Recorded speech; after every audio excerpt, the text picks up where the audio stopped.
স্বাগতম মহাগ্রন্থ আল কোরআনের ধারাবাহিক তাফসিরে।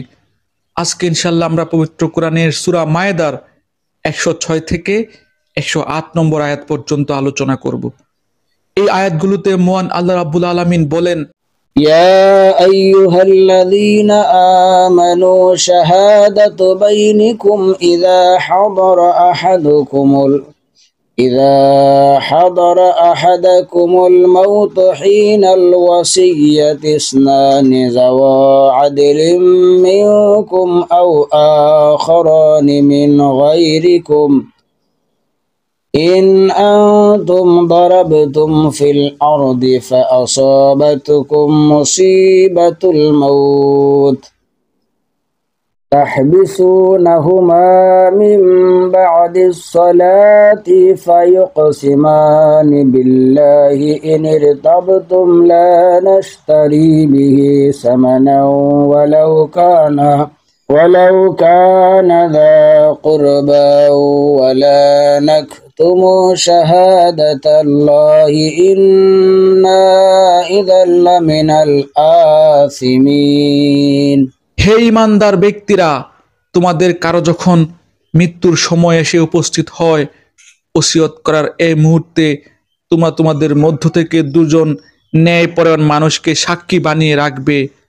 আর যদি তোমরা প্রবাসে থাকো এবং এ সময় যদি তোমাদের উপর মৃত্যু বিপদ এসে পড়ে, তখন বাইরের লোকদের মধ্য থেকে দুজন ব্যক্তিকে সাক্ষী বানিয়ে নেবে।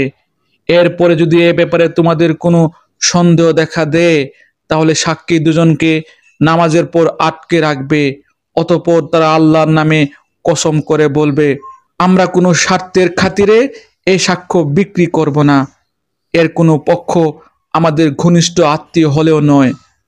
আমরা আল্লাহর জন্য এ সাক্ষ্য কখনোই গোপন করব না, কেননা আমরা যদি কখনো কিছু করি তাহলে আমরা গুনাহগারদের দলে শামিল হয়ে যাব। إن عثر على أنهما استحقا إثما فآخران يقومان مقامهما من الذين استحق عليهم الأوليان فيقسمان بالله لشهادتنا أحق من شهادتهما وما اعتدينا إنا إذا لمن الظالمين। পরে যদি এক কথা প্রকাশ পায়, এ বাইরে দুজন সাক্ষী অপরাধে লিপ্ত ছিল, তাহলে আগে যাদের স্বার্থহানি ঘটেছিল তাদের মধ্য থেকে দুজন সাক্ষী তাদের স্থলাভিষিক্ত হবে।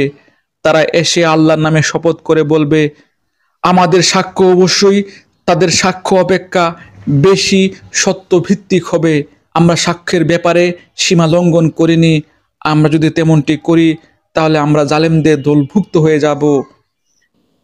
ذلك أدنى أن يأتوا بالشهادة على وجهها أو يخافوا أن ترد أيمان بعد أيمانهم واتقوا الله واسمعوا والله لا يهدي القوم الفاسقين।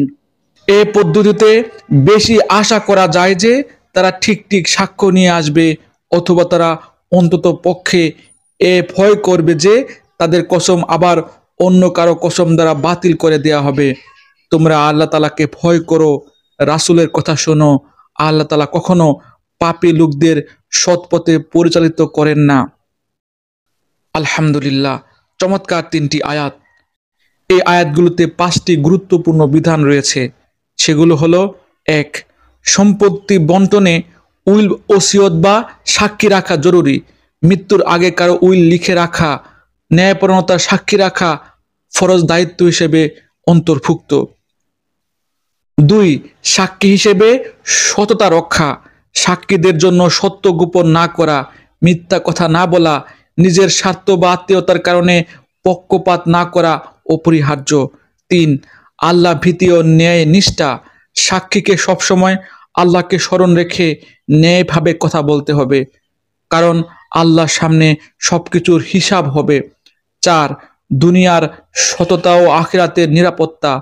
উইল ও সাক্ষ্যে সত্যবাদিতা শুধু দুনিয়ার শৃঙ্খলা বজায় রাখে না, বরং আখিরাতের মুক্তির পথ তৈরি করে। 5, মিথ্যা সাক্ষ্যের পরিণতি ভয়াবহ। ইচ্ছাকৃতভাবে মিথ্যা সাক্ষ্য দেয়া বড় গুনাহ, যা আল্লাহ শাস্তি ডেকে আনে। আল্লাহ রাব্বুল আলামিন আমাকে সহ আপনাদের সবাইকে আজকের এই আয়াতগুলো থেকে শিক্ষা গ্রহণ করার তৌফিক দান করুন। এই প্রত্যাশা এখানে শেষ করছি। ধন্যবাদ।